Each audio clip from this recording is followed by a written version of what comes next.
तो हम लोगों ने कल कूटनीति देख लिया था कि कूटनीति या डिप्लोमेसी क्या होती है। ठीक है, डिप्लोमेसी के कितने प्रकार होते हैं, एक आधिकारिक स्तर पर होती है, एक गैर आधिकारिक स्तर पर होती है। ठीक है, उन दोनों के बारे में हम लोगों ने चर्चा की कि किस प्रकार की ट्रैक फर्स्ट कूटनीति होती है, किस प्रकार का ट्रैक सेकेंड, थर्ड, फोर्थ, इस तरह से हमने ट्रैक 9 तक देखा था। इतने अध्ययनों को कूटनीति होती है। कई बार एग्जाम प्रॉब्लम बनता है कि ट्रैक सेकेंड के अंतर्गत निम्नलिखित में से कौन सी कूटनीति शामिल होती है, क्योंकि प्री वगैरह में अगर नहीं बनता है तभी आपको जानकारी होना चाहिए। जैसे आप मुझे लिखेंगे IR से, ठीक है, उसमें अपने इन शब्दों का प्रयोग किया, ट्रैक सेकेंड कूटनीति का उदाहरण है उसका लाभ आपको मिलेगा। ठीक है, अब आज हम लोग देखना है, हम कूटनीति देख चुके कि विकास वगैरह क्या होता है, उसके प्रकार देख चुके। हम लोग देखना है कि अंतर्राष्ट्रीय प्रणाली में किस प्रकार से कूटनीति बदलती है। कूटनीति जो है कोई ऐसा कंसेप्ट नहीं है पूरी दुनिया में जिस तरीके की कूटनीति आज है 10 साल के बाद जो है 10 साल के बाद ये संभावना है कि देश आज सबसे ज़्यादा अंतर्राष्ट्रीय प्रणाली में सबसे ज़्यादा शक्तिशाली 10 साल के बाद होता है वो सबसे कमजोर स्थिति में उसके सामने वो दूसरे देश शक्तिशाली देश के रूप में उभर के सामने आ जाए, या ये भी हो सकता है कि वो सबसे कमजोर देश बहुत ज़्यादा शक्तिशाली हो जाए। ठीक है, तो ये बदलती है, उसका बेस भी बदलता है। कई बार अंतर्राष्ट्रीय कूटनीति आर्थिक मामलों में शामिल होती है, कई बार सामाजिक मामलों पर केंद्रित होती है। ठीक है, तो इसकी प्रवृत्तियाँ भी बदलती हैं। तो देखो इसमें थोड़ा सा देखते हैं, हम समझाते हैं। देखो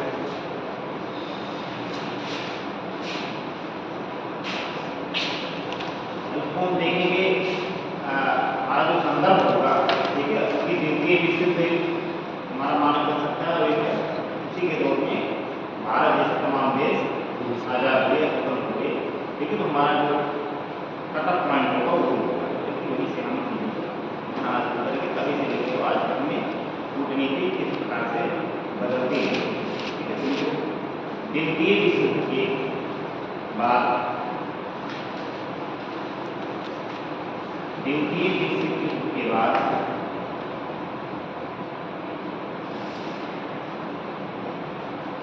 एक नई विश्व व्यवस्था के लिए, एक नई विश्व व्यवस्था के लिए, एक नई विश्व व्यवस्था के लिए कूटनीतिक प्रक्रिया प्रारंभ हुई।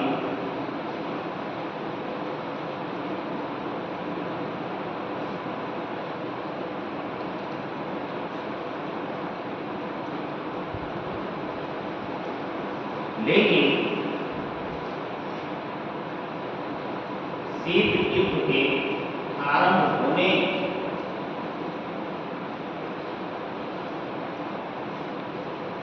के साथ ही, लेकिन शीत युद्ध के आरंभ होने के साथ ही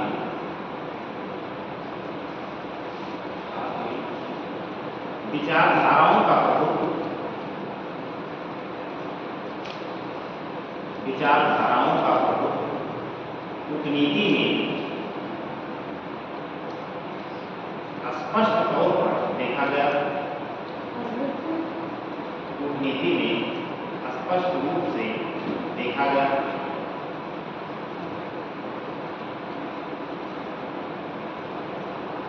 तो उसके पहले क्या स्थिति थी? उसके पहले दुनिया विश्व युद्ध के खेमों में बनी थी। ठीक है, एक तरफ से मित्र राष्ट्र और एक तरफ से पूरी राष्ट्र।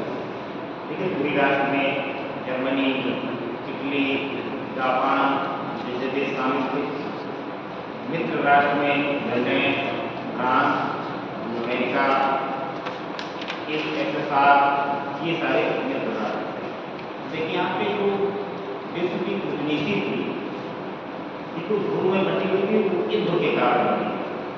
कितने लोग मित्र राष्ट्र की तरफ रहेंगे, कितने लोग पूरी राष्ट्र की तरफ रहेंगे। ठीक है, इसमें विचारधारा का कोई प्रभाव नहीं था। अंतर्राष्ट्रीय कूटनीति सब अपने अपने राष्ट्रीय हित के अनुरूप जो है मित्र राष्ट्र और उप राष्ट्र का समर्थन, पूरी राष्ट्र का समर्थन कर रहे। लेकिन जैसे ही विश्व समाप्त हुआ, कोई भी विश्व अगर समाप्त होता है लेकिन उसके बाद में संधियाँ होती हैं। जैसे प्रथम विश्व युद्ध समाप्त हुआ तो वर्षाई की संधि हुई। ऐसे द्वितीय विश्व युद्ध समाप्त हुआ तो वहाँ कई स्तरों पे संधियाँ हुई। ठीक है, अब संधियाँ होती हैं उसमें हर देश की अपनी भूमिका होती है, जिसमें उन्होंने जितना योगदान दिया उसी के हिसाब से उसकी बातें लिखी जाएंगी, उसी के अनुसार उसकी बातों का मत होगा। ठीक है, क्योंकि मैंने कई बार कहा था कि जो द्वितीय विश्व युद्ध था उसमें जो फंडिंग होती है वो अमेरिका करता है, और अमेरिका के में भी शामिल नहीं था, उसको बाद में शामिल 1944-45 में लास्ट में शामिल हुए, जापान ने उसको बंद कर दिया। और इसमें भी उसको माना गया कि हाँ भाई ये भी उसमें शामिल हुए।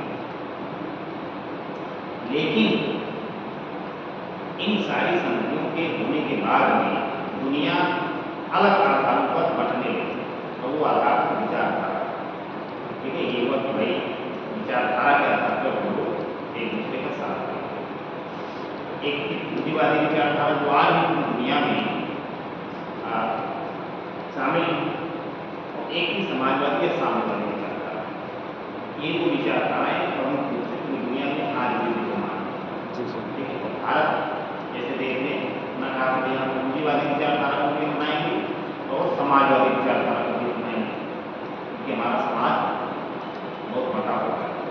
समाज में स्तरीकरण कई स्तरों पर, जातिगत स्तर के विशेष तौर पर भारत में सामाजिक स्तरीकरण देखा गया। ये हमारी परंपरा का एक बनता है, जाति व्यवस्था जो है वर्ण व्यवस्था, ये हमारी कल्चर का एक बनता है। तो करने वाले सामाजिक हमको होने पड़ेगा। दूसरा है कि हमको पूंजी की भी जरूरत है, पूंजीवाद का भी समर्थन करेंगे। सरकार ने कहा कि हम दोनों को कट्टर रूप में शामिल करेंगे, दोनों के कुछ जो गुण हैं वो हमने यहाँ शामिल करेंगे। भारत ने अपना ही मिश्रित। ठीक है, और दूसरी तरफ जो पूंजीवाद और साम्यवाद के आधार पर गुट बना रहे थे, ठीक है, तो इस दो गुट का नेता कौन था? समाजवाद या साम्यवाद का नेता था रूस, और पूंजीवाद का नेता था अमेरिका। ठीक है, तो अब विचारधाराओं के आधार पर अंतर्राष्ट्रीय कूटनीति आकार लेंगे। कहने का मूल बात ये कि द्वितीय विश्व युद्ध के बाद में कूटनीति का जो आकार है उसमें विचारधारा एक प्रमुख अंग के रूप में हमारे सामने प्रस्तुत हुई। मेरी बात समझिए, यह कहा जा सकता, यह कहना तर्कसंगत होगा कि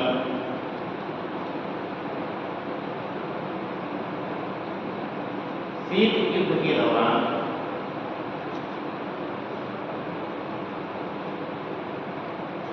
कूटनीति की प्रवृत्ति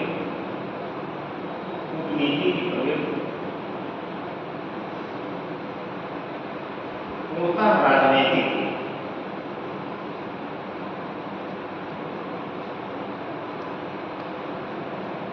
तथा दोनों शक्तियों के प्रभुत्व के कारण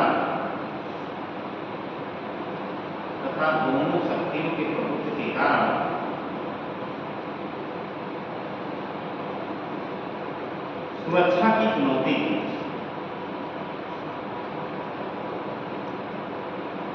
प्रभुत्व के कारण सुरक्षा की चुनौती थी। सुरक्षा की चुनौती रूप में थी कि अगर आपने पूंजीवाद का समर्थन कर दिया तो आप ही के देश में समाजवादी विचार को मानने वाले लोग तुरंत विरोध करना शुरू कर देंगे। अब पूंजीवाद का समर्थन करने का मतलब उसमें यह था कि आपने अमेरिकी को अपनाया, तो आपको यूएसएसआर का विरोध झेलना पड़ता। अगर आप समाजवाद या साम्यवाद को ज़्यादा प्रोत्साहित करते, पूंजीवादी के कुछ देश में जो पति तमाम हैं, पूंजी को प्रवाहित करते हैं हमारी कंपनी में, वो उसका विरोध झेलना पड़ता, और दूसरी तरफ पूंजीवाद का नेता था अमेरिका, उसका विरोध झेलना पड़ता। इसलिए सुरक्षा की चुनौती उस समय भारत जैसे देश में, भारत, इंडोनेशिया, ऑस्ट्रिया, तमाम कई सारे ऐसे देश थे, साधारण देश, लेकिन मिस्र, इन सब ने मिलकर कहा कि ऐसा है कि हम यह किसी ग्रुप में शामिल नहीं होंगे, हम निष्पक्ष रहेंगे, ठीक है ना, या तटस्थ रहेंगे, गलत को गलत कहेंगे और सही को कहेंगे, क्योंकि ये हमारी घरेलू समस्याएं हमारे सामने बहुत ज़्यादा है। ठीक है, तो इन लोगों ने जो है संगठन बनाया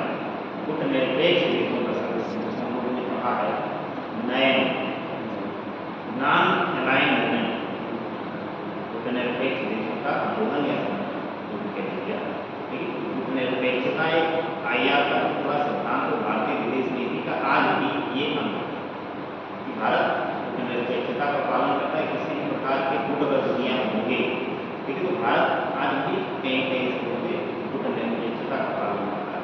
ठीक है, जैसे दुनिया कई खंडों में बटी हुई है। अभी वर्तमान की युग का अंतरण में रूस को यूक्रेन में चल रहा है। कुछ देश यूक्रेन का समर्थन कर रहे हैं, अमेरिका, ब्रिटेन, फ्रांस, जर्मनी, यूरोपीय देश, पश्चिमी देशों का समर्थन कर रहे हैं। कुछ देश रूस का समर्थन कर रहे हैं। भारत जैसे देश में गुटनिरपेक्षता जो भारत की विदेश नीति है उसका पालन किया। भारत ने कहा कि भाई हम यूक्रेन से भी संबंध रखेंगे। यूक्रेन के प्रधानमंत्री से भारत के प्रधानमंत्री ने बात की, उसको भी तमाम मेडिकल फैसिलिटी और जो भी संभव है उसको भी मुहैया कराया गया। रूस के राष्ट्रपति से भी भारत की बात की, रूस को भी कई मुद्दों में भारत का समर्थन प्राप्त हुआ। इसके अलावा इजरायल और फिलिस्तीन में चल रहा है, चल रहा है, उसमें भी भारत ने इजरायल का समर्थन किया। और फिलिस्तीन के स्वायत्तता या स्वतंत्रता की मांग है, ठीक है, देश की मान्यता के लिए भारत ने उसका यहाँ एक अलग इमोशन है जो सोशल मीडिया में करता है कि भाई भारत के लोग इजरायल को समर्थन करते हैं। ऐसा कुछ नहीं है। भारत की विदेश नीति गुटनिरपेक्षता, सहयोगात्मक संवाद, शांतिपूर्ण अस्तित्व ऐसे विचारों को रहता है, किसी की इमोशन से नहीं होती है। ठीक है, तो यहाँ पे भी भारत की गुटनिरपेक्षता का पालन आज भी भारत की विदेश नीति का एक महत्वपूर्ण अंग आगे देखो। भारत ने सुरक्षा की चुनौती की यहाँ से है ना जी हाँ, तो आगे देखो, भारत जैसे देशों ने भारत जैसे देशों ने गुटनिरपेक्षता के माध्यम से अपनी स्वतंत्र विदेश नीति का पालन किया। भारत जैसे देशों ने गुटनिरपेक्षता के माध्यम से अपनी स्वतंत्र विदेश नीति का पालन किया।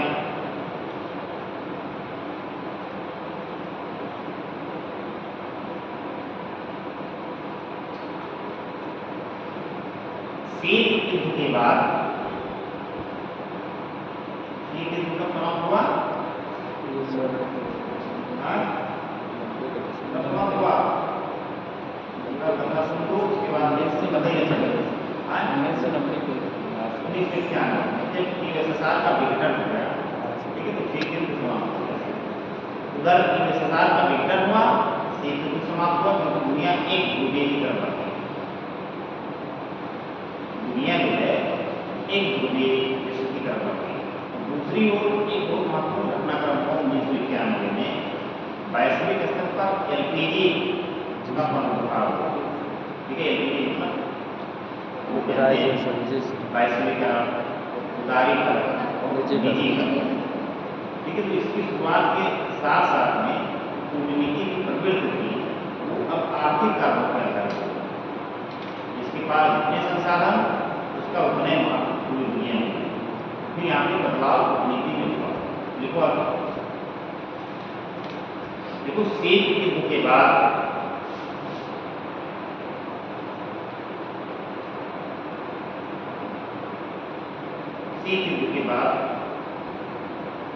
मंडलीकरण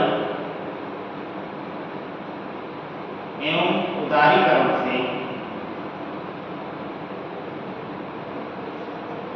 कूटनीति की प्रवृत्ति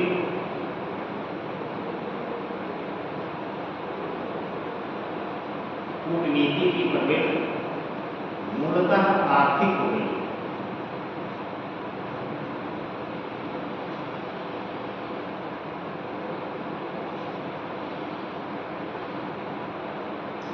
ऐसी स्थिति में भू राजनीति की संकल्पना के तहत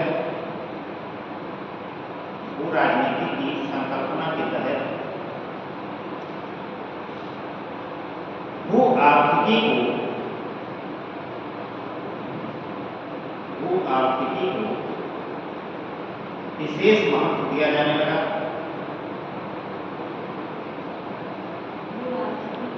वो विशेष महत्व दिया जाने लगा।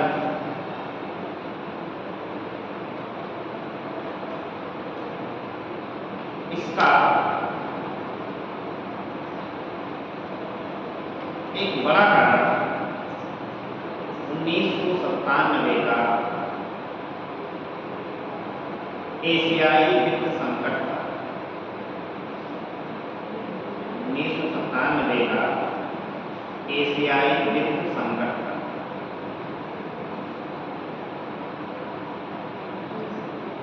एशियाई वित्त संकट बताते हैं, नाम सुने कभी? एशियाई वित्त संकट। हाँ, एशियाई वित्त संकट होता है ये 1997। अब एशियाई मतलब आप इसको कह सकते हैं कि दक्षिण पूर्व एशियाई, लेकिन अब नाम बदल जाता है। ठीक है, तो एशियाई वित्त संकट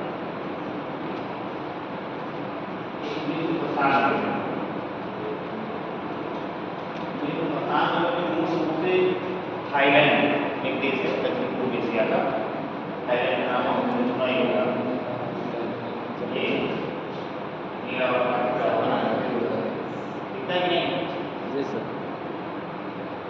दिख रहा है नीला? जी सर। दिखा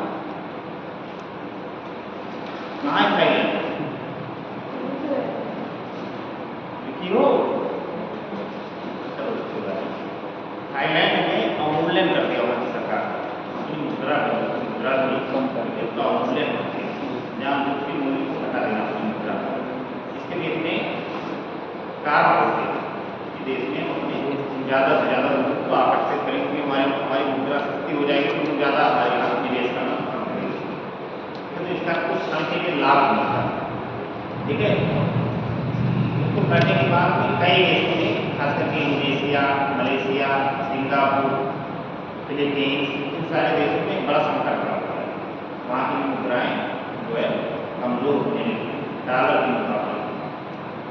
देखते देखते पूरी एशिया में एक संकट की स्थिति खड़ी हो गई, उसको हम बोलते हैं एशियाई वित्त संकट। भारत में भी उसका बहुत ज़्यादा प्रभाव पड़ा। एशियाई वित्त संकट का मैंने बताया कि जब वैश्विक वित्त व्यवस्था हो जाती है, लेकिन खास करके एक छोटी सी भी घटना का प्रभाव दुनिया में, दुनिया की पूंजी का बाजारों में देखा जाता है। अभी अमेरिकी फेडरल रिजर्व होता है, जैसे भारत में RBI है, अभी 0.1% भी अपनी ब्याज दर बढ़ा देगी। संभावना है कि भारत में जो रुपये की मजबूती है वो कमजोर हो जाएगी, तुरंत उसका फर्क पड़ेगा, चाहे 1 रुपया कम हो जाएगा लेकिन तुरंत हो जाएगा। क्योंकि जो वहाँ से कर्जा लेके भारत में निवेश किए हुए हैं, ठीक है, तो कर्जा महंगा हो जाएगा तो उतना पैसा वापस देना शुरू कर देगा, इसका इफेक्ट ये होगा। लेकिन तो एशिया में पूरी वित्त संकट आ गया। जो वैश्विक कूटनीति प्रवृत्ति थी, देशों से संबंध बनाने का आधार था, ठीक है, देशों से संबंध बनाने का आधार था, ठीक है, अब हो गया आर्थिक। अब आर्थिक कारणों को ज़्यादा महत्व दिया जाने लगा। तो अब जो कूटनीति प्रवृत्ति बदलती ही नहीं बदलती, कहीं आर्थिक, कहीं सामाजिक, कहीं राजनीतिक, कहीं विचारधारा आधारित, ठीक है, इस प्रकार से उसमें बदलाव देखा गया। लेकिन ये सब चल ही रहा है, संकट ज़्यादा नहीं। लगभग 1999 आते आते संकट का समाधान लगभग हो गया, सारी अर्थव्यवस्थाएं फिर से पटरी पे आ गई। लेकिन दुनिया की जो आर्थिक या कूटनीति का जो प्रवृत्ति थी वो अभी भी आर्थिक बनी, क्योंकि और कोई संकट दुनिया में देखा नहीं जाता इसकी तरह। लेकिन एक घटना हुई 2001 में, 9/11 अमेरिका में 9/11 की घटना हुई, ठीक है, जिसमें तमाम चरमपंथी संगठनों ने, खास करके तालिबान और लश्कर ए तैयबा अमेरिका के महत्वपूर्ण जो हब है उसका, न्यूयॉर्क, कई शहरों में जाकर जहाज डुबा दिए, लाखों लोग मारे गए, लाखों करोड़ों की संपत्ति की हानि हुई, हमारे तो 2-3 हज़ार रुपये, ठीक है, 2-3 हज़ार दिन में किसी देश में मार दिए जाए, जो भी किसी आतंकवादी घटना तो बड़ी बात है।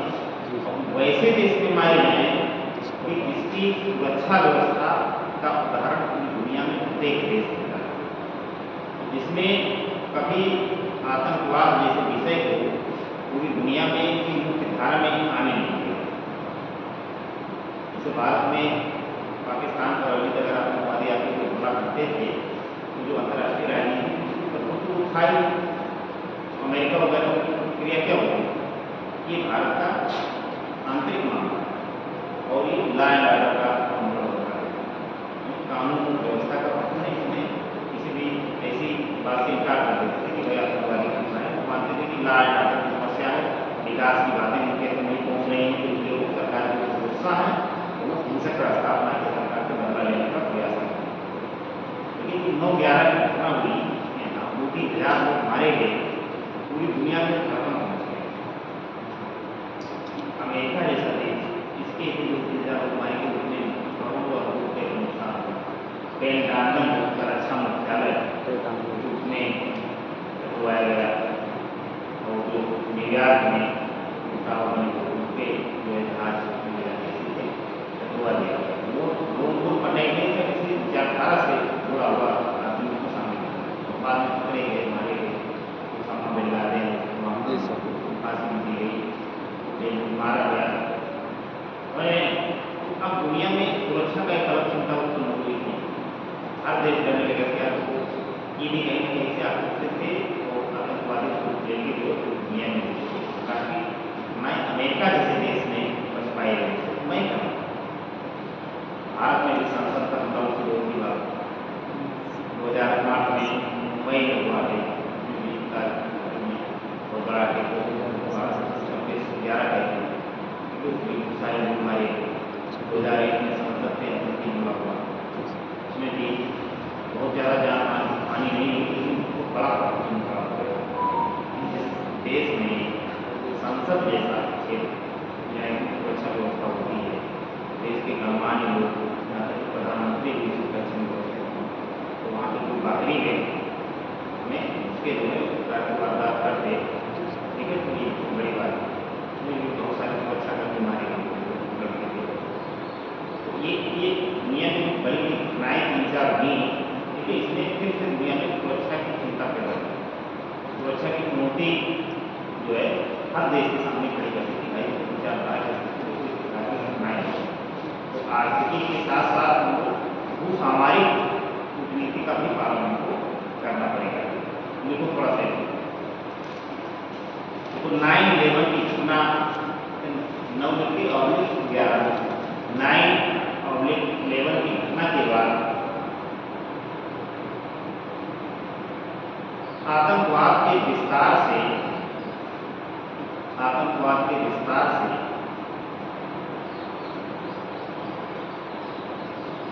सुरक्षा संबंधी चुनौतियां अत्यंत गंभीर हुई।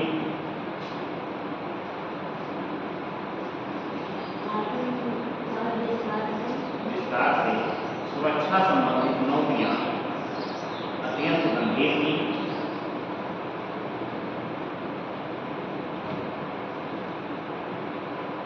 इसके साथ साथ ही हाल के दशकों में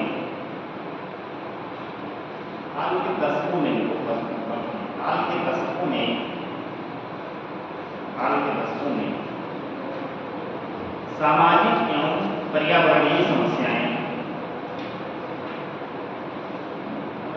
सामाजिक एवं पर्यावरणीय विषय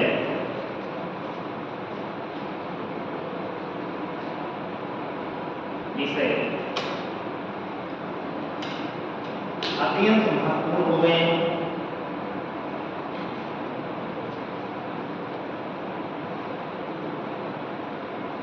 इसी कारण वर्तमान में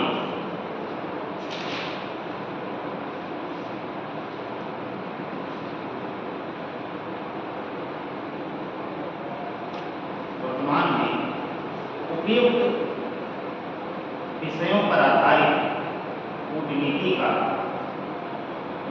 जिसका ऊपर वर्णन किया जाता है, उपयुक्त विषयों पर आधारित कूटनीति का पालन वैश्विक राजनीतिक प्रणाली में किया जा रहा है।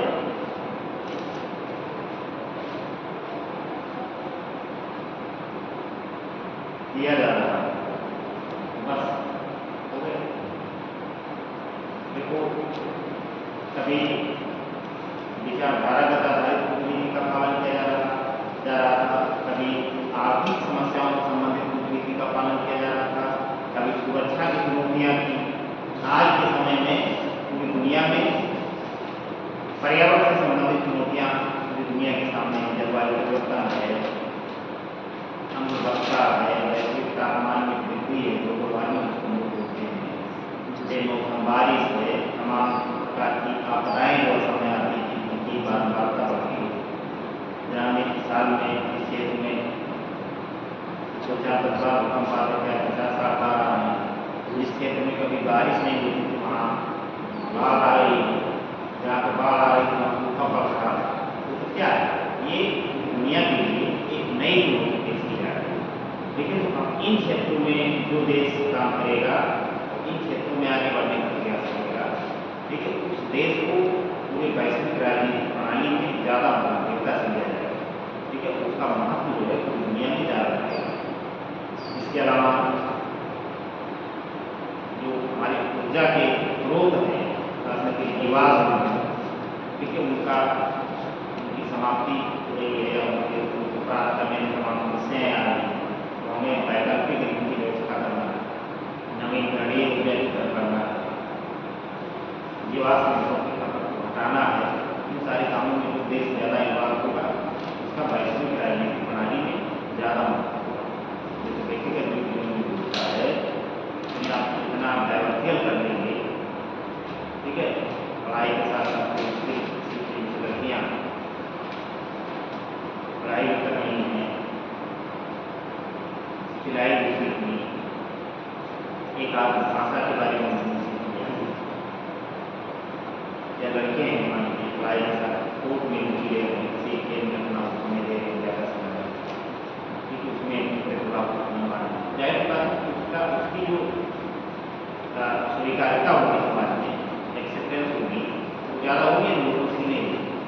ठीक है, जितना अपने आप को ज़्यादा प्रतिभाशाली बना लेंगे, ठीक है, उतने ज़्यादा स्वीकार्यता आपको समाज में होगी, उतने ज़्यादा सम्मान मिलेगा, नहीं मिलेगा। अंतर्राष्ट्रीय प्रणाली में लागू होती है सारी चीज़ें कि जैसा समय की मांग, जैसे गाँव में कहावत कहते हैं, जैसा देश वैसा देश, जैसा समय है उसी के अकॉर्डिंग अपने आप को करने का प्रयास कीजिए। ठीक है, आगे एग्जाम्पल कूटनीतिक उन्मुक्तियाँ। कूटनीतिक उन्मुक्तियाँ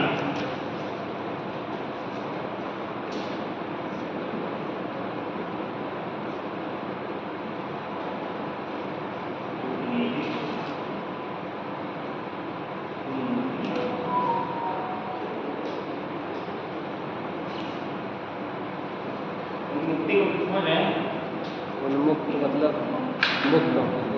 हाँ, ये जो कूटनीतिक व्यक्ति होते हैं उनको या उनको से अधिकार दे तब है आया कर सकते हैं, ये भी लिखा जा सकता है। कूटनीतिक छूट सब हम हावी नहीं, ठीक है, जैसे ई सूचना वाला एप्लीकेशन आप उस तरीके का नहीं आई आर अंतर्राष्ट्रीय भाषा का उपयोग किया जाएगा। ठीक है, टर्मिनोलॉजी होती है, मैंने बार बार कहा है हर विषय की टर्मिनोलॉजी भी अलग अलग समझना बहुत जरूरी है। कूटनीतिक उन्मुक्तियाँ, जाहिर बात हमको ये बातें पढ़ी कि दुनिया के देश एक दूसरे से अपना संबंध बढ़ाते हैं, ठीक है, अपने अपने राष्ट्रीय हित जो होते हैं उनके, देखिए उसके बेस पे किसी भी देश से वार्ता करते हैं, समझौता करते हैं, करते हैं नहीं करते। ठीक है, तो जब ये सब करते हैं तो जाहिर बात है कि एक दूसरे के यहाँ उनके यहाँ लोगों को भी रखना पड़ेगा। जैसे पहले के राजा महाराजा होते थे दूध रखते हैं, दूध जी सर। ठीक है, दूध क्या करते हैं, दूध का काम क्या होता है? हाँ बिल्कुल, मैसेज का काम, मैसेंजर का काम, अब वो वही करते थे ना, यहाँ भैया स्वयं सावधान उनके आदेशों को, मैसेज को पढ़ा जाता था दरबार में राजा के सामने, या भैया दक्षिण के इस राजा ने ये मैसेज भेजा है कि अगर आप हमसे समझौता कर लें तो हम आपको वो वाला क्षेत्र दे देंगे जो है तो आप क्या करेंगे? इधर से भी उनको मैसेज दिया जाता है कि नहीं नहीं हम धोखा नहीं करेंगे, ये लड़ाई करेंगे, लड़ाई करने के लिए मैसेज दिया जाता है। इस प्रकार का मैसेंजर या इस प्रकार का कम्युनिकेशन होता है, इंटरफेयर में उनका कम्युनिकेशन होता है। ठीक है, दोनों को हमारे झगड़ा हो गया, तीसरा व्यक्ति बहुत ज़्यादा जो है बन जाता है, तो मैसेंजर का काम करता है। ठीक है, हो जाएगा इनके यहाँ जो बैठे इनके यहाँ बैठे तो अपने तरफ से कुछ बताया तो ये गाली दी उनको बताया कि ये खूब गाली दी हमको सुन नहीं पाए, किसी तरह चले आए वहाँ से, आपको गाली दे रहा है, फिर आएगा आप बताएगा आप नहीं आए इसी बात में क्या है, तो आप भी कुछ बता देंगे वो ये नहीं उसको मैसेज देंगे, उनको जाकर बता देंगे कि उनका बचना मुश्किल है। ठीक है, वो जाएगा बताएगा कि वो निकल नहीं करते आपको मारने के लिए, तो इसे तो क्या करते हैं आग लगाने के जैसे मैसेंजर को आप अपने आसपास के गाँव में या आपके आसपास के लोगों में कहीं आवासीय क्षेत्र तो दो चार लोग जैसे आपको अवश्य मिलेंगे, तो गाँव में होता है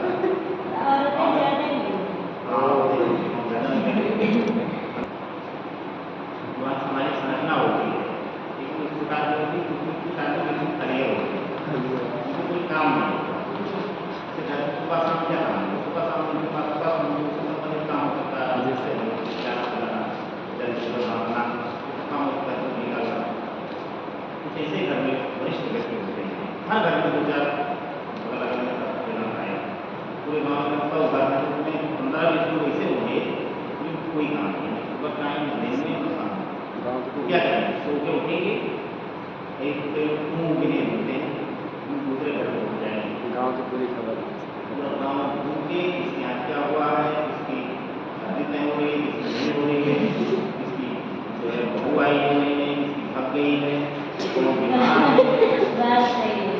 बीमार है, कौन किसको गाली दे रहा है, सारी खबरें इकट्ठा करके गाँव में ऐसा स्पॉट होता है जहाँ सभी संवाददाता इकट्ठा होते हैं,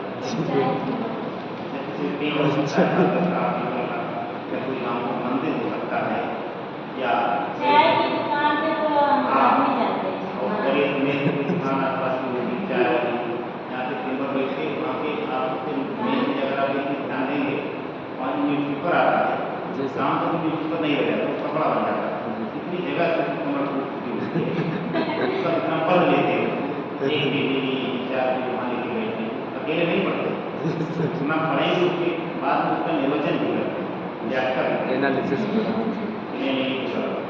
वहाँ पर बैठ के एक दूसरे की सूचनाओं का आदान प्रदान होता है। इस प्रकार से गाँव की कूटनीति है बिल्कुल चलती रहती है।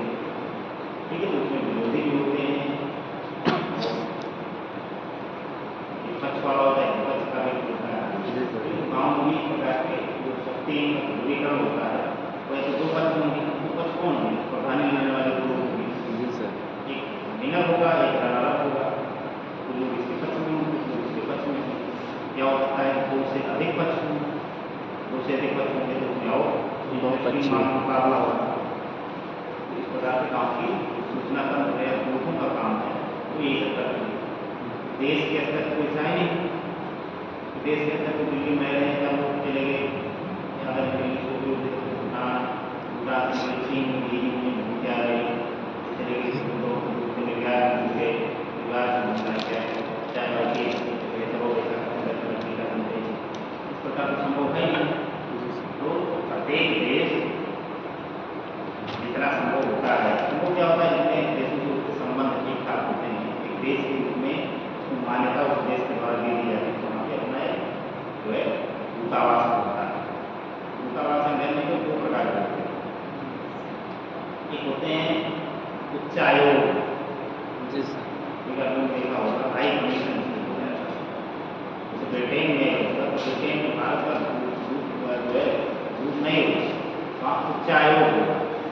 उच्चायोग का मतलब होगा कि जितने राष्ट्रमंडल के देश हैं, राष्ट्रमंडल में शामिल हैं, यानी कभी न कभी अपने जीवन में ब्रिटेन के अधीन रहे हैं, ब्रिटेन के शासन के अधीन रहे हैं, उनको हम लोग राष्ट्रमंडल के देश में, ठीक है, राष्ट्रमंडल देशों का अपना एक संगठन ही है, ठीक है, कॉमनवेल्थ बोलते हैं राष्ट्रमंडल, ठीक है, राष्ट्रमंडल के देश में अगर किसी देश का दूतावास होगा तो उसको बोला जाएगा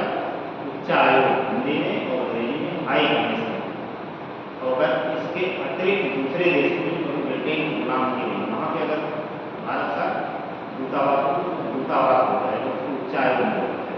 जैसे अमेरिका में कभी आपने सुना कि अमेरिकी उच्चायोग लिखा था, अमेरिका का दूतावास, लेकिन ब्रिटेन में इन्हें क्या है, ब्रिटेन के दूतावास, ब्रिटेन के भारत के संबंध, ब्रिटेन के उच्चायोग, क्योंकि एक राष्ट्रमंडल का अंग।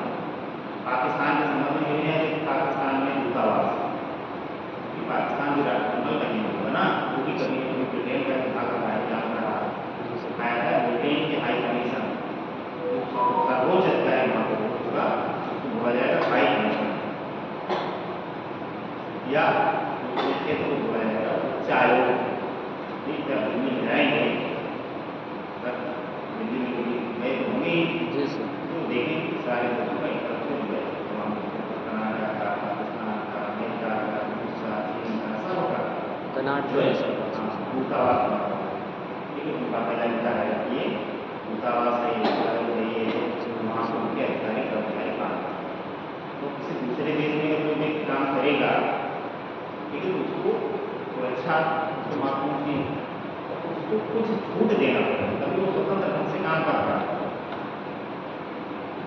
छूटे के लिए जो काम करता है, तो इसलिए उसको कुछ मुक्तियाँ दी जाती हैं कि आपको जिस देश में आप रहेंगे कोई गिरफ्तार नहीं होगा। कहाँ चुने जाते हैं, ये IAS IPS होते हैं। जी सर। ठीक है, एक कैटेगरी होती है IFS, इंडियन फॉरेन सर्विस।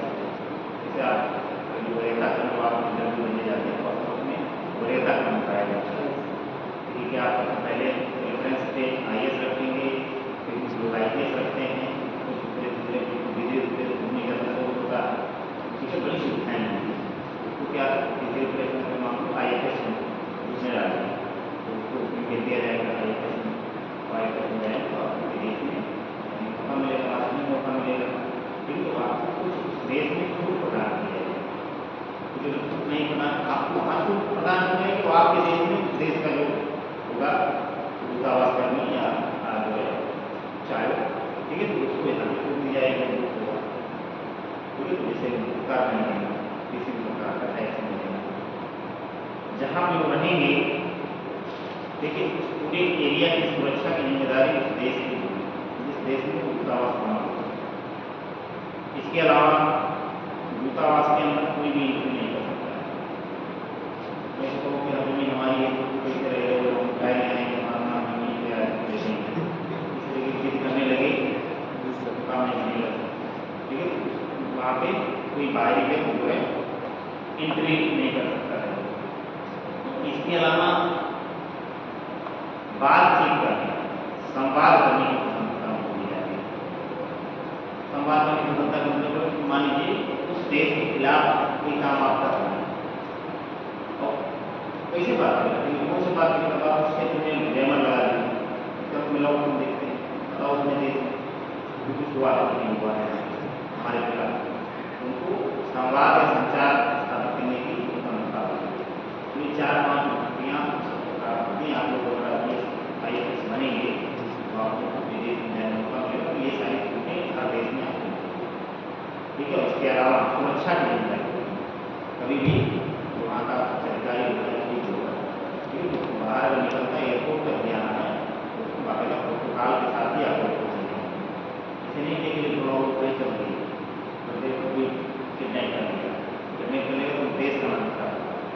मान लीजिए दिल्ली में कोई जर्मनी का राजदूत रह रहा है, काम कर रहा है, उसका मुकदमा महीने के बाद स्टार्ट हो रहा था दिल्ली में, वही कोई किडनैप कर लिया तो इससे बहुत पूछा जाएगा, देश भारत सरकार देश मंत्रालय पूछा जाएगा कि आपके देश में हमारे देश का दूतावास कर्मी गायब होगा, कैसे जवाब दीजिए, क्योंकि बहुत बड़ा अंतर्राष्ट्रीय छवि गड़बड़ा जाएगी, फिर यार क्या दूतावास कर्मचारी नहीं सुरक्षित।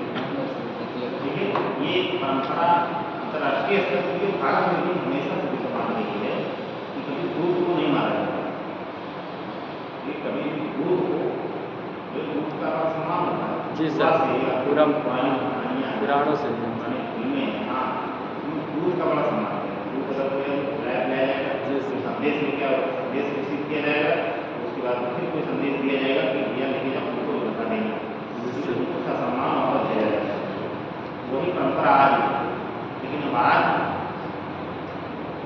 क्योंकि बहुत सारे स्तरों पर प्रतिस्पर्धा है, बहुत सारे स्तरों पर प्रतिस्पर्धा है और परंपरा अनुशासन ये सब हमारा कोई नहीं मानता। आज छल कपट का दौर है, ये कुछ छल कपट के दौर में कुछ भी संभव हो, तो इसलिए आज के समय बिना कानून के काम नहीं होगा। ठीक है, कानून अंतर्राष्ट्रीय स्तर पर बना हुआ है, Vienna convention of diplomatic relation 1961। ठीक है, इसी के तहत जो है दूतावास के कर्मचारी हैं या जो अधिकारी हुए उनको कुछ नीतियाँ बनानी थी। ठीक है, अगर उन नीति को कोई छेड़ रहा है, आक्रमण कर रहा है, तो उसका विरोध अंतर्राष्ट्रीय स्तर पर होगा। तो भाई इसको आपने तो ये बहुत शर्मिंदगी का विषय है। बताइए दूतावास के कर्मचारी आपको कैसे नहीं कर रहा है? अभी देखे हैं ब्रिटेन के राजदूत जो भारत में ब्रिटेन के ब्रिटेन में भारत के राजदूत रहे, वो पंजाबी समुदाय से आते थे, वो द्वारा गए हुए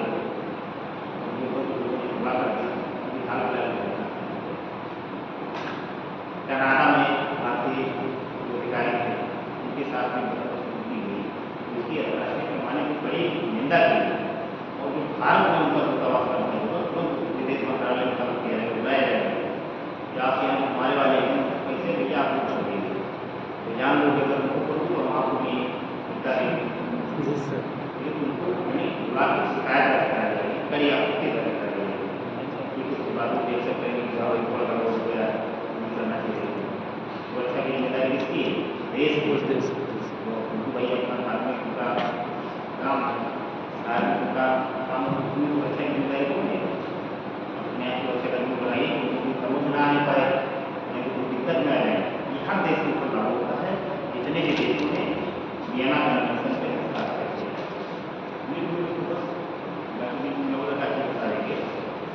देखो यह एक विधिक मुक्ति है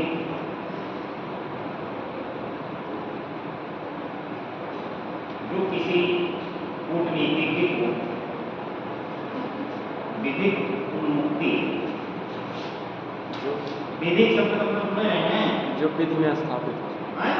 विधि द्वारा स्थापित कानून, विधि द्वारा स्थापित जिसमें कानून बन गया उसमें। हाँ, ये जो कानून के द्वारा विधिक कार्य है, देखो यह एक विधिक उन्मुक्ति है जो किसी कूटनीतिज्ञ को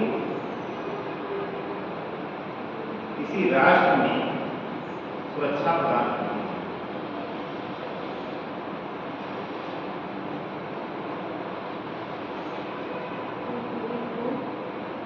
सुरक्षा प्रदान करती है। इन उन्मुक्तियों की आधुनिक संकल्पना,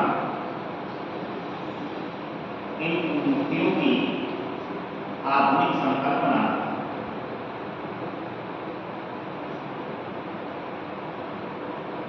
ब्रिटेन में हुई। ब्रिटेन में तथा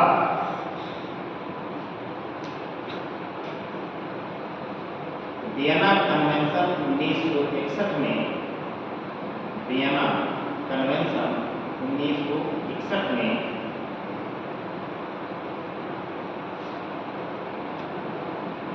कूटनीतिज्ञों के अधिकारों पर चर्चा की गई। वियना कन्वेंशन 1961 में कूटनीतिज्ञों के अधिकारों पर चर्चा की गई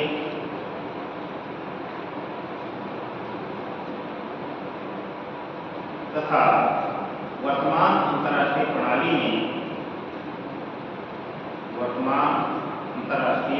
में कूटनीतिक उन्मुक्तियां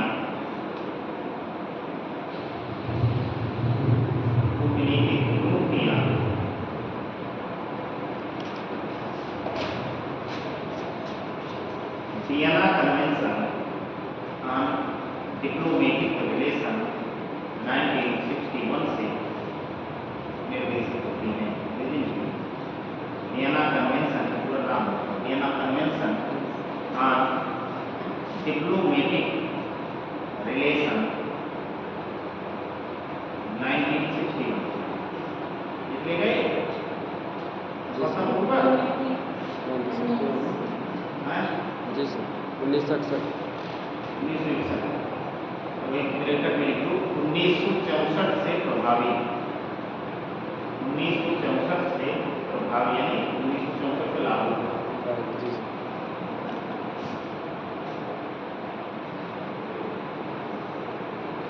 इसी प्रकार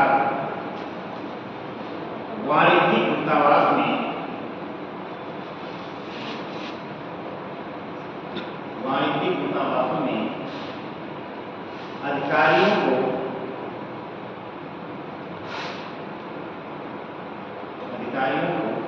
उन्मुक्तियां वियना कॉन्फ्रेंस 1963 द्वारा प्रदान की गई वियना कॉन्फ्रेंस 1963 द्वारा प्रदान किया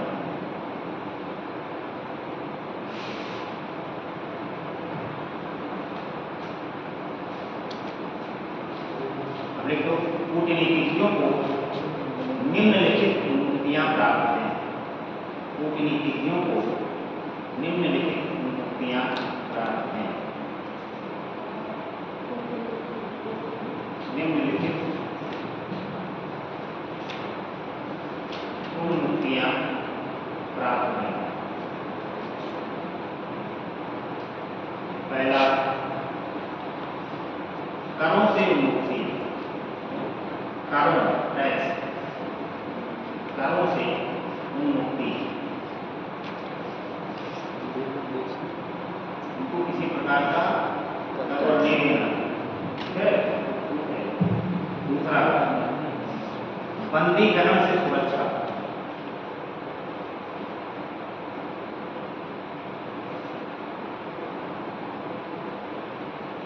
बंदीकरण से सुरक्षा जब आप रामायण और महाभारत देखेंगे जी सर दोनों भी देखा कब देखेंगे जी सर उसमें अगर आप देखेंगे बारीकी से उसमें दूतावास में बड़ा काम जी सर बहुत काम बहुत कम जगह से उदाहरण देखेंगे कि जहाँ दूतों को किसी प्रकार की हानि पहुँचाएगी जहाँ भी हानि पहुँचाएगी वहाँ वो जाने उसमें दूतों को विशेष करके बड़ा सम्मान करते हैं सम्मान श्रीलंका गए उनके साथ बदतमीजी की गई उन्हें जला दिया ठीक है ये कहीं ना कहीं क्रिया की प्रक्रिया है इसी प्रकार महाभारत में भी मां बन के लेकिन आएंगे फिर उसको क्षति नहीं पहुँचाएगी तो सम्मान के साथ उनका मैसेज लोगों को अवल देंगे और तमाम सारे इसके भरे पड़े हैं भारत में दूसरों को उसका सम्मान किया जाता है वही अपनी बात के समय अलग प्रश्न से काटे पहले के समय सूर्यास्त के बाद सुबह युद्ध बंद जी सर नियम था महाभारत में आपने देखा होगा जैसे में ये होता था कि यहाँ पे सूर्यास्त हो गया आवाज का एक दिन तो ये कथा चलेगी क्या भाई अपना 6 बजे तक आज सुबह 6 बजे से लेकर शाम 6 बजे तक होगा उसके बाद घर में जाएंगे फिर सुबह नहा के 4 बजे फिर आ जाएंगे तो नियम फॉलो होता आज आज इस प्रकार कोई नियम नहीं आज तक 2 बजे कमजोर समय में ही आपके ऊपर वार किया जाएगा ठीक है उससे जो है कमजोर चीज़ों पर वार किया जाएगा जैसे यूक्रेन और रूस में चल रहा है देखेंगे आप लेकिन उसमें दोनों देश ही प्रयास कर रहे हैं कि आपको इनकी रिफाइनरी के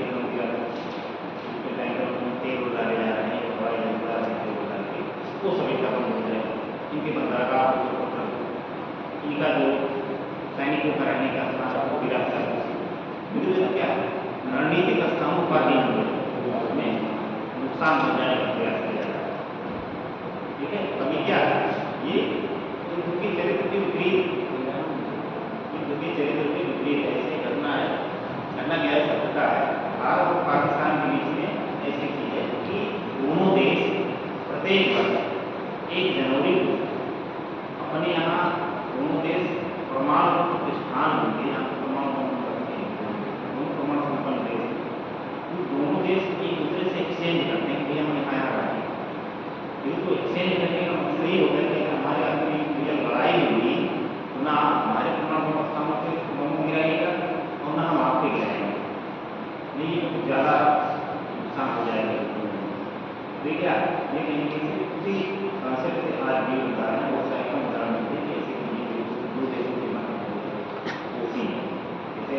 यूक्रेन के बीच में चल रहा है, क्या परमाणु युद्ध नहीं है, उसके बाद ये कहीं भी काम करना पड़ेगा, मैदान जी सर। ये नहीं हो रहा है, नहीं हो गया था, लेकिन उसका समाधान नहीं किया जाता है। लेकिन अब क्योंकि षड्यंत्रों का दौर है, वो सजगता हो भाई, भले हम आपको विश्वास है लेकिन पूर्ण विश्वास नहीं चाहिए। पर आप पूर्ण विश्वास में पाकिस्तान के देश के साथ पूर्ण विश्वास करने वाले पूरे देश को जो है खतरे में डाल देंगे। इसलिए दोनों देश एक दूसरे के प्रमाण प्रतिष्ठाओं की अदला बदली करते हैं कि यहाँ पर रखे हुए हैं, भंडारित हैं, यहाँ पे बम लग रहे हैं, बस मन में रह रहे हैं, वो भी कहते हैं कि आप अपने हाथ में हमारे यहाँ में गए ऐसे सामान।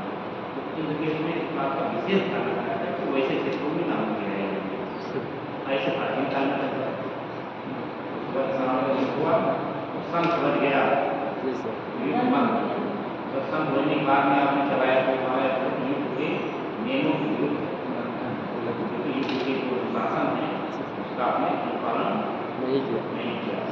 इसीलिए आपकी विराट शास्त्रीय ढंग से कार्रवाई की जाएगी।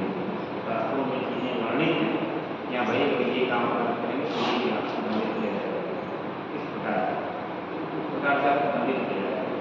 आज भी बहुत सारी मूर्तियाँ हैं। दूसरी मूर्तियाँ बंदीगण से सुरक्षा लिखी हैं जी सर। वही मूर्ति इसी प्रकार की बंदीगण नहीं के लिए आए तो गिरफ्तार कर लेंगे, तो आप यहाँ गिरफ्तार करें तो आपके देश में वहाँ गिरफ्तार कर लिया जाएगा, बात बराबर किया जाएगा, ठीक है। और एक चीज और है, अगर वहाँ पे आप किसी व्यक्ति को रख लिए तो न्याय आपके देश में 50 मर्डर किया हो तो आप गिरफ्तार नहीं, ठीक है। इतनी छूट होती है, इतनी रिस्ट्रिक्टेड एरिया होती है, उसमें आप उसको व्यक्ति को गिरफ्तार नहीं कर सकते। मैंने उदाहरण दिया था, करंट अफेयर में बताया था कि विकीलीक्स के संस्थापक हैं जूलियस असांजे, अमेरिकी नागरिक थे। विकीलीक्स के संस्थापक, विकीलीक्स एक वेबसाइट के संस्थापक थे जूलियस असांजे। इन्होंने अमेरिका के रक्षा विभाग का बहुत सारा खुफिया डाटा दूसरे देशों को भेज दिया, ऐसा लेकर दे दिया।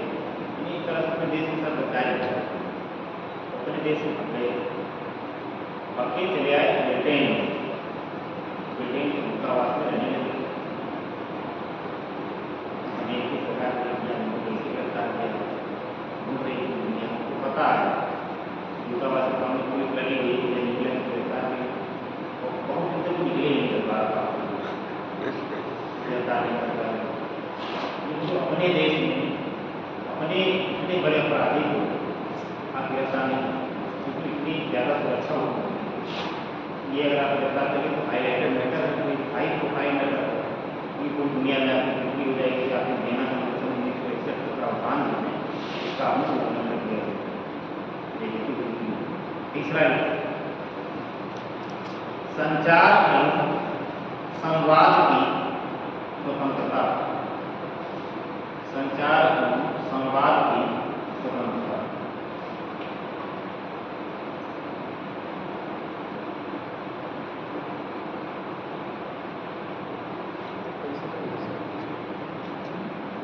गाँव में लोग होते हैं, उनको अगर संचार संवाद की स्वतंत्रता छीन ली जाए, देखा गाँव खत्म हो जाएगा। पहले जब ऐसा दूंगा तो भैया मोबाइल का कोई ना किसी बात करो, क्या हो घूम क्या हो अपना वो किसी बातें नहीं करता, और कॉल करके क्या आना मेहमान मुझे बोलने में सारी इंफॉर्मेशन तरीके से दिमाग में रह जाएगी, तो कोई प्रभाव ही नहीं उत्पन्न हो पाएगा। जितनी जल्दी खबर आपने पहुँचा दी, जैसे मान लीजिए किसी की शादी हो गई, तय हो गई, शादी होने की घटना नहीं है, ये शादी तय होना ही घटना होगी, शादी तय होगी, पता लगा कि संवाददाता को सब कुछ ही लेगा कि आपको संचार बातें आप किसी बातें नहीं करें, न फोन से सूचना पूछ सकते हैं, न किसी दे सकते हैं, सारी सूचना कैसे छुपे भैया आप जो मिले 1 मिनट का समय निकाल के आप बताओ कि मुझे उनके लड़के के साथ होंगे या उनके लड़के के साथ। इस डेट में बारात ध्यान रखना, इससे संबंधित जो और अन्य इंफॉर्मेशन लड़की लंबी दूरी है, लड़का कैसा है, दूरी कर रहा है नहीं कर रहा है, बारात की दूरी करना है, कपड़ा बारात अपनी गाड़ियाँ, यहाँ तक भी इंफॉर्मेशन आपको बता देंगे, यानी उससे संबंधित जो है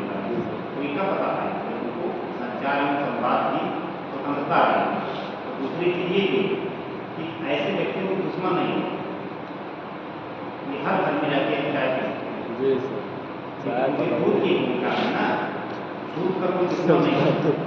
चाय पीते पीते दूध ग्रहण करेंगे, अगले घर पे जाएंगे चाय पीते पीते वहाँ बताएंगे, रोड होंगे फिर हम रोड होंगे। क्योंकि इसी प्रकार की नाम इसी प्रकार का नाम अच्छा संस्कार से होता है। चौथा लिखो, दूतावासों के परिसर में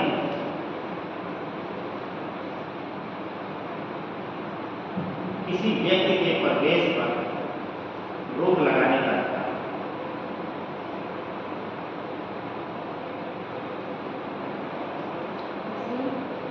किसी व्यक्ति के प्रवेश पर रोक लगाने का अधिकार।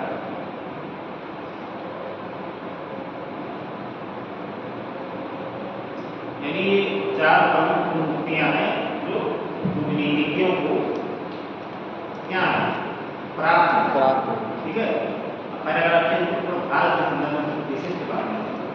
देखो, जहां तक भारत का प्रश्न है,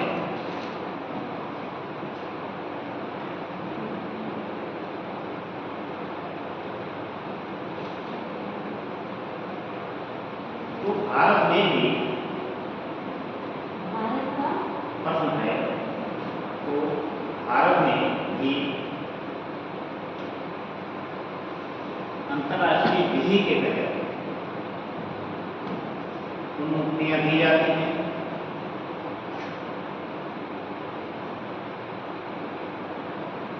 मुक्तियां दी जाती हैं क्योंकि भारत भी वियना कन्वेंशन का एक हस्ताक्षरकर्ता देश है। भारत भी वियना कन्वेंशन का एक हस्ताक्षरकर्ता देश है।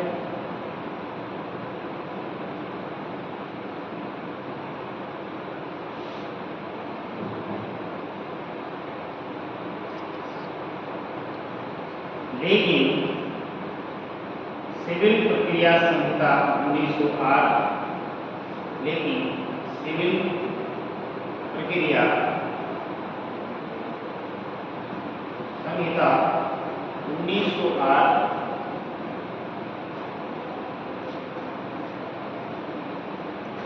की धारा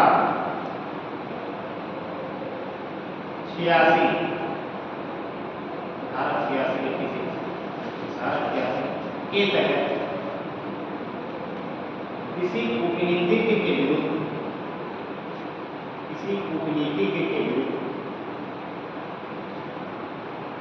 सिविल मामलों में दावे किए जा सकते हैं।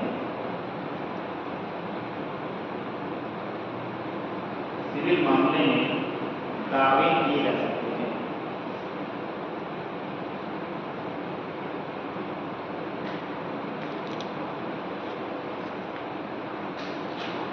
अगर कोई सिविल मामले में फंसा हुआ है तो दूतावास का कर्मचारी उसके खिलाफ कार्रवाई हो सकती है। तो सिविल मामले को गिरफ्तारी करना चाहिए। और दूसरी चीज ये होती है कि कई बार होता है कि दूतावास के कर्मचारियों के विरुद्ध हमारे खुफिया काम करना है, इस प्रकार के आरोप होते हैं। जैसे हमारे देश में दूसरे देश को बेच रहे हैं, हमारे दुश्मन देश को बेच रहे हैं, तो ऐसे में सरकार कहती है कि ऐसा कि आप 24 घंटे के अंदर हमारा देश को, ये अपने आप बहुत बड़ा काम होता है दूतावास कर्मचारी। जैसे पिछले साल कनाडा ने भारत के कुछ जो है दूतावास कर्मचारियों को अपने यहाँ से हटा दिया कि अगले दिन भारत में भी ऐसा है तो 5 लोग का धुआं निकल जाए कई फ्लाइट। जी सर, कितना जी सर आप ये क्या है क्रिया की प्रक्रिया। अगर आप हमारे कर्मचारियों को निकाल देंगे तो वहाँ के कर्मचारियों को निकाल देंगे। मतलब मामला ये होता है कि वहाँ एक जो है व्यक्ति था तो उसको जो खालिस्तान समर्थक था, खालिस्तान का एक तरह से लीडर था, क्योंकि किसी भी देश की विरुद्ध अगर कोई गतिविधि हो रही है आपके देश में सरकार की नज़र में है, पहली प्राथमिकता आपकी है कि आप उनका कार्रवाई कीजिए। लेकिन कनाडा सरकार ने कार्रवाई नहीं की और उसी दौरान उस व्यक्ति की हत्या हो जाती है। उसी दौरान उस व्यक्ति की हत्या हो जाती है। तो वहाँ के प्रधानमंत्री ने कनाडा के अपने पार्लियामेंट में आके कहा कि इस घटना में भारत की प्रत्यक्ष संलिप्तता है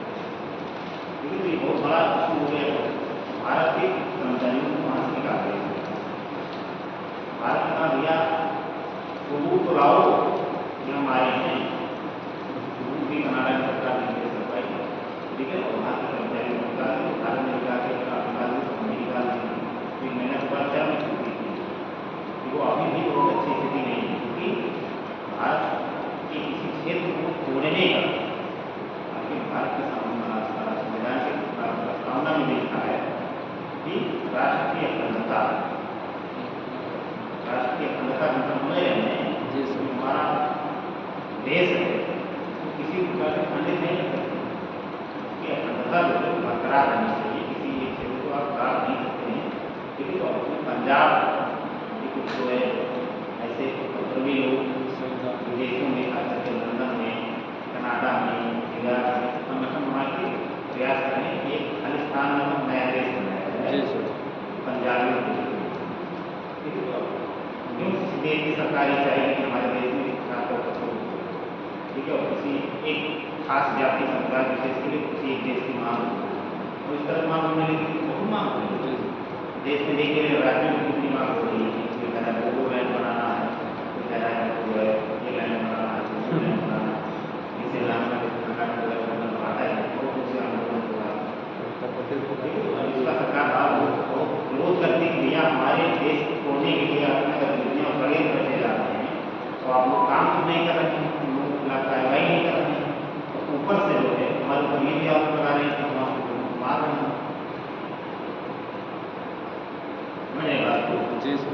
ये सारे राष्ट्रीय नीतियाँ हैं, ये सारी चीज़ें थी। आप हेडिंग डालिए विदेश नीति। अभी तक जो हम बातें कर रहे हैं देखिए वो क्या था, वो बातें ये थी कि हर सब्जेक्ट का आप समझ जाने की दो पक्ष होते हैं, एक सैद्धांतिक पक्ष होता है, एक व्यवहारिक पक्ष होता है। बिना सैद्धांतिक पक्ष को जाने आप व्यवहारिक पक्ष को नहीं आता है। ठीक है, तो अभी तक हम देख रहे थे सैद्धांतिक पक्ष, आप देखेंगे व्यवहारिक पक्ष। व्यवहारिक पक्ष में कि हम ये भारत की विदेश नीति कैसे काम करते हैं, समझ रहे हैं? तो अब भारत की विदेश नीति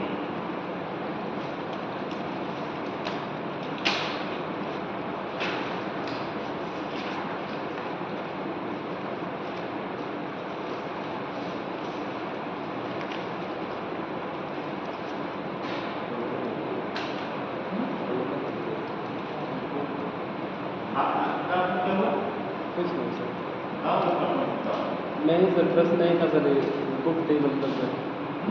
ये सर एक मतलब नोट्स था वही सर।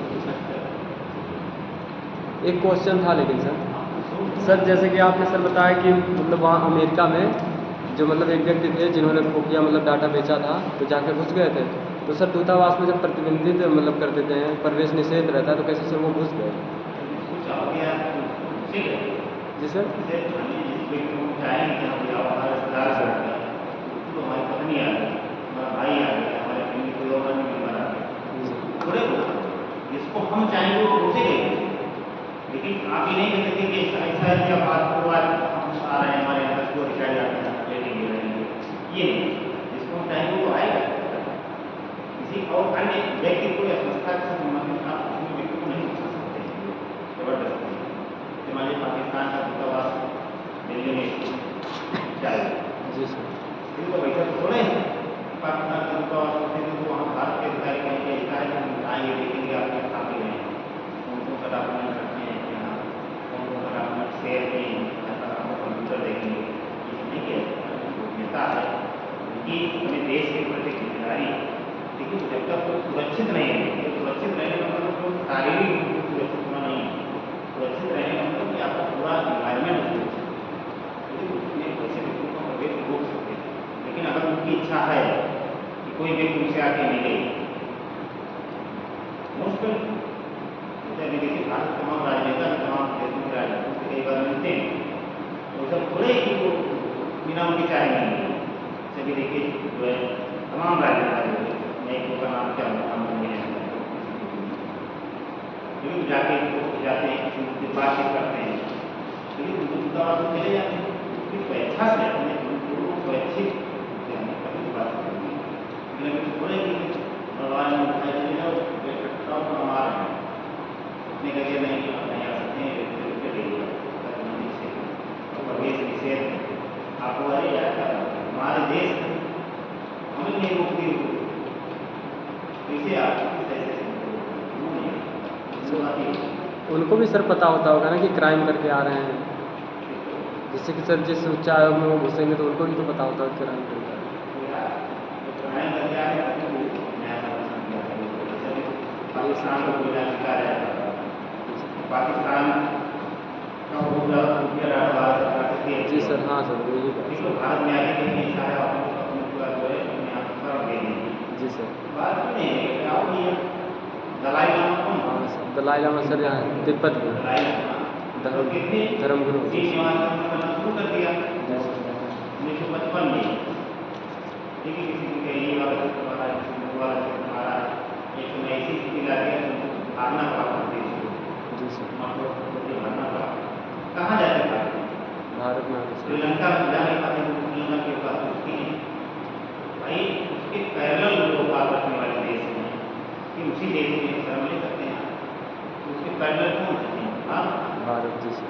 रूस नेता तो रूस चीन का वैचारिक रूप भी वैचारिक स्तर पे काफ सकल एक जाए दोनों मिलकर टूटता है। बिना कैसा है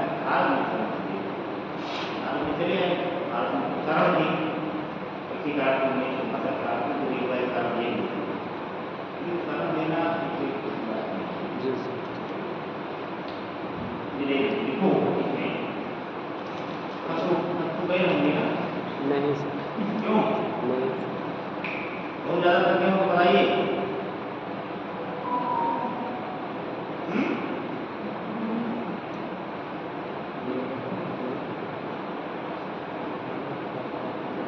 चलो नहीं फिर की बात है ना।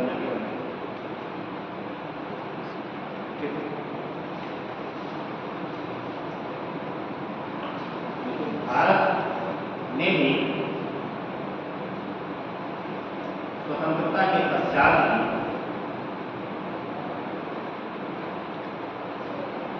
अपनी स्वतंत्र विदेश नीति का पालन किया है।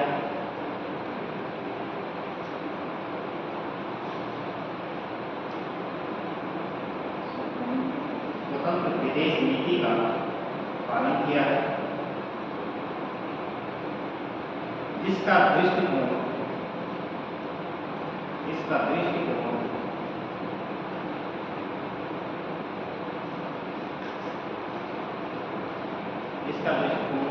शांतिपूर्ण वार्ता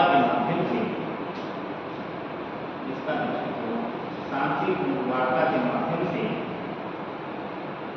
मित्रवत संबंधों की स्थापना का रहा है।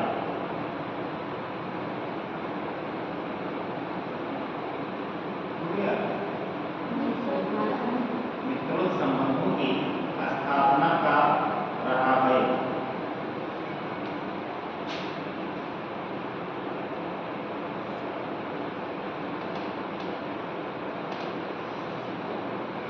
इसका तात्पर्य यह है कि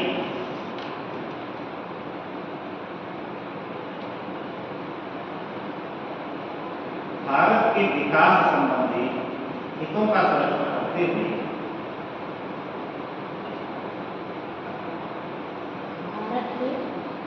भारत के विकास संबंधी हितों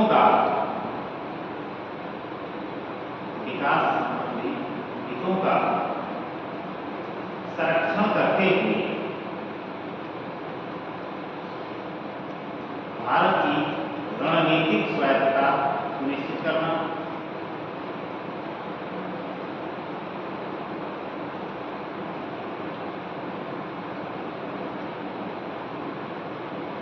दूसरे शब्दों में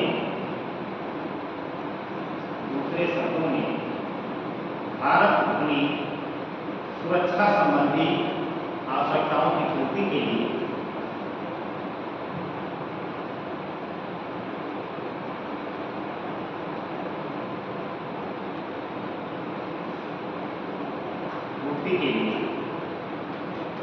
राष्ट्रीय और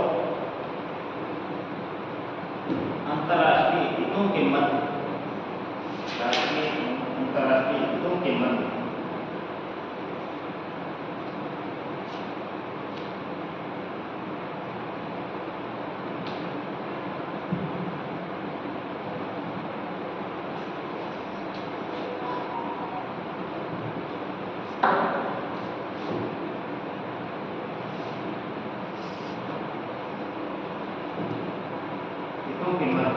सामंजस्य स्थापित करेगा।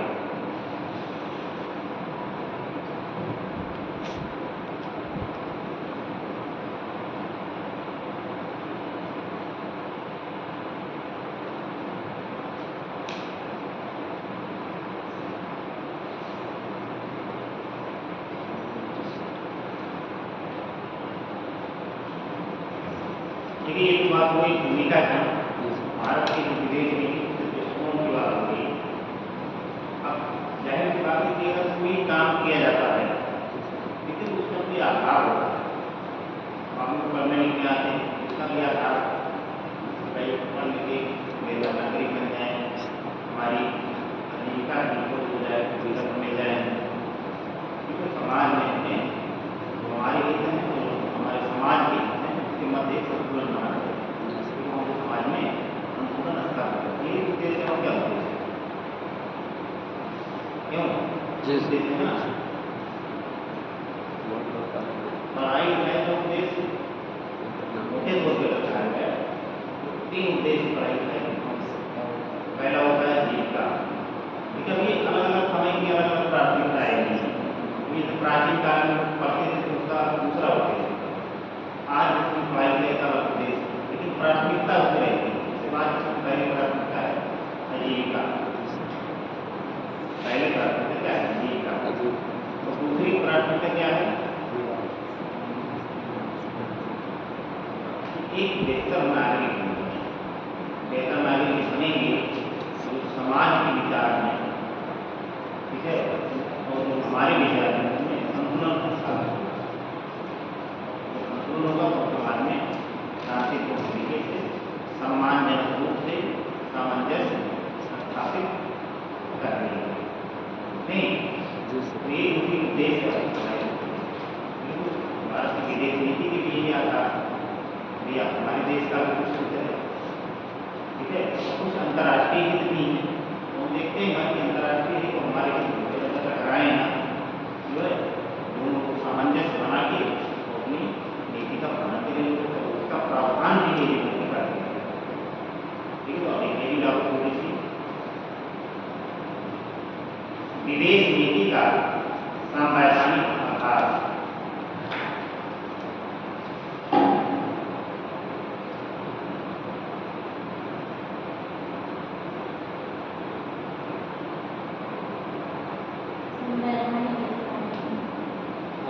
संवैधानिक अधिकार नहीं, आधार। मैं एक प्रश्न पूछने जा रहा हूँ।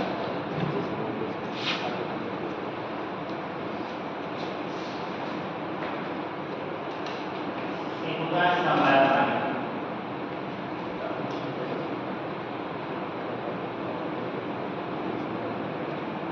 Constitutional obligation. एक होता है विधिक, जब कानून की नीति होती है। एक होता है संविधानिक,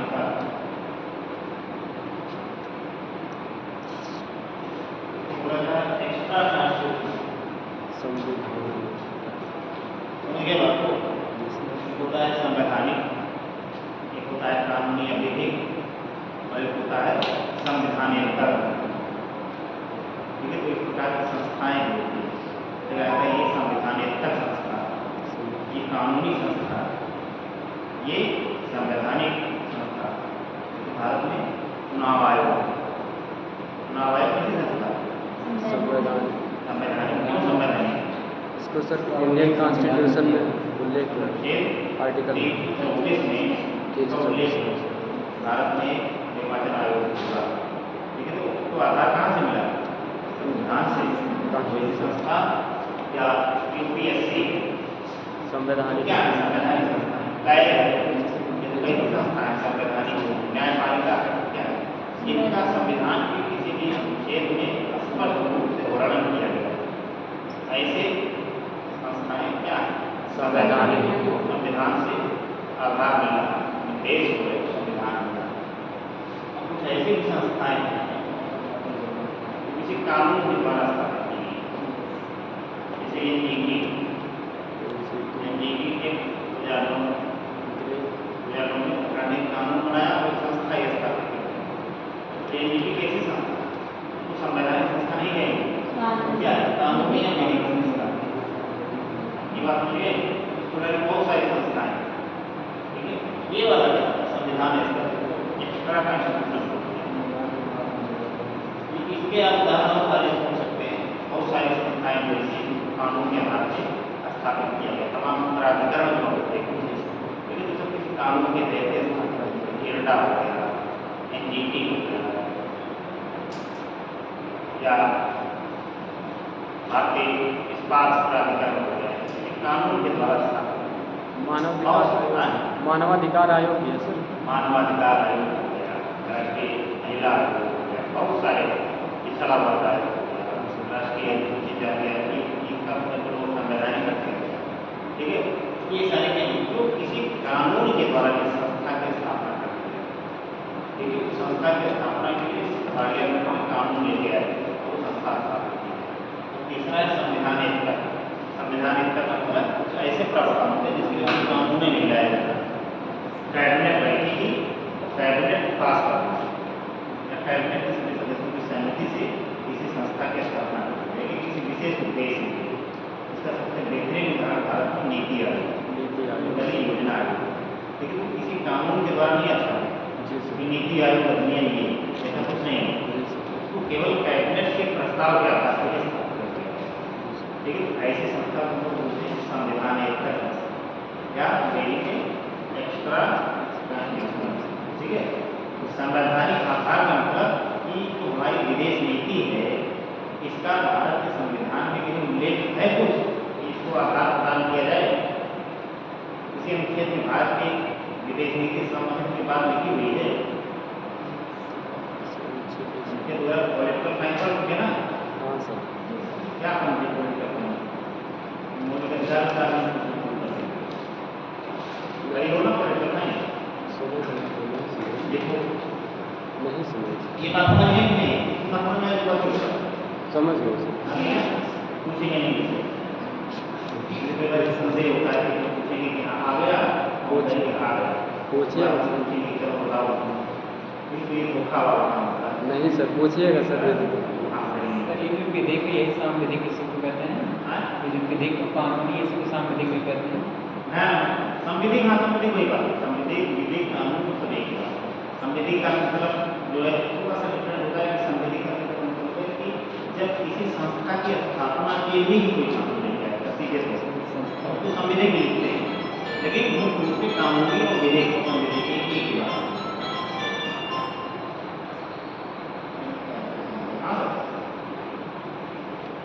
संघ को संबंध दिया जाता है, इसीलिए विदेश नीति का निर्धारण संघ, तो ये भी एक तरह से संवैधानिक आधार। तीसरा अनुच्छेद 253 में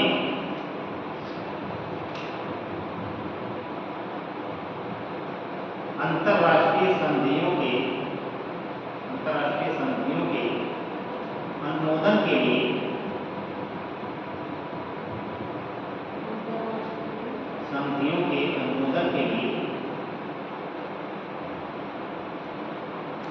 संसद की शक्ति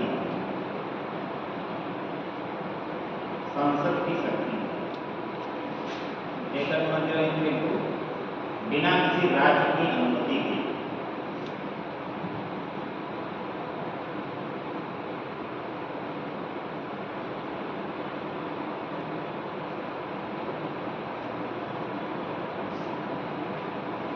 यानी बिना किसी राज्य की अनुमति के संघ किसी देश से अगर समझौता किसी बात को लेकर करता है, ठीक है, तो वो किसी राज्य से नहीं पूछने जाएगा भैया करीब नहीं राज्य में कहीं क्या करोगा तो मान लीजिए भारत बांग्लादेश के बीच कोई समझौता होगा, पश्चिम बंगाल की सरकार करेगी ना कहीं कोई प्रभाव क्योंकि विदेश नीति है संघ समझी का विषय है, जिसमें केवल संघ से जो है संसद कानून बना सकती है, संघ जो सरकार जो है केंद्र की सरकार जो है उससे जुड़े निर्णय ले सकती है, उसका कोई मांग नहीं है। किसी प्रकार से कोई संधि उन्हें प्रभावी करना है देश में उसको अधिकार संसद को अधिकार नहीं मतलब केवल राज्य ठीक है। तीसरा ये पूछा भी जाता है बहुत महत्वपूर्ण क्या आप हम भूल जाते हैं इतना अच्छे हैं, अच्छा लगता है कि आप क्यों सबसे जो प्रतिबद्ध बहुत अच्छी लगती है, पढ़ाई में भी आती है, मेहनत करती है, ठीक है, लेकिन पाया काफ़ी सब कुछ अच्छे हैं, इसके इतना नहीं जरूरत नहीं इसे वो कर नहीं आए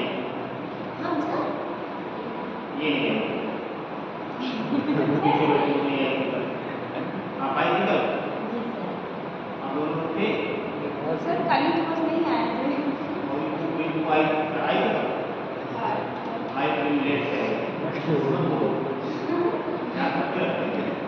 चलिए लास्ट अनुच्छेद 297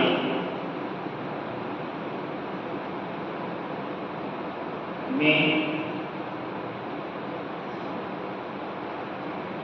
या अनुच्छेद 297 में 1, 2, 3 जैसे इसको थोड़ा और क्लियर रहेगा। अनुच्छेद 297 में 1, 2, 3 इस तरह के प्रावधानों के अनुसार समुद्रवर्ती संसाधनों पर समुद्रवर्ती संसाधनों पर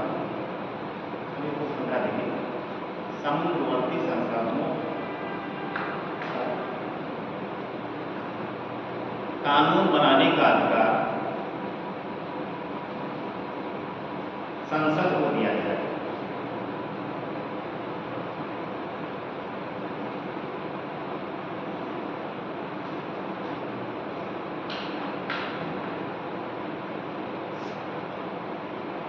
तो आप लोग जानते ही हैं कि देश में 9 राज्य जो है भारत की समुद्री सीमा से जुड़े हुए हैं।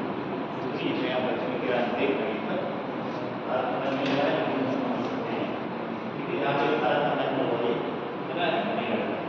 पश्चिम बंगाल एक लाते लगा दीजिएगा पैसा क्या करेंगे भारत के जितने दक्षिण के राज्य हैं बात की समुद्री संसाधन है, ठीक है। हर राज्य के अगर हमारे बगल समुद्र में चीजें हमारे पाई जा रही है उस पर हमारा अधिकार है। मान लीजिए मुंबई के तटीय क्षेत्रों में पेट्रोलियम के भंडार महाराष्ट्र के नहीं तो हमारे बगल में है, हम ही उसको बेचेंगे, हम ही लेंगे इसका पैसा और इसके केंद्र उनको नहीं देंगे ना गुजरात तो बेकार बात नहीं है।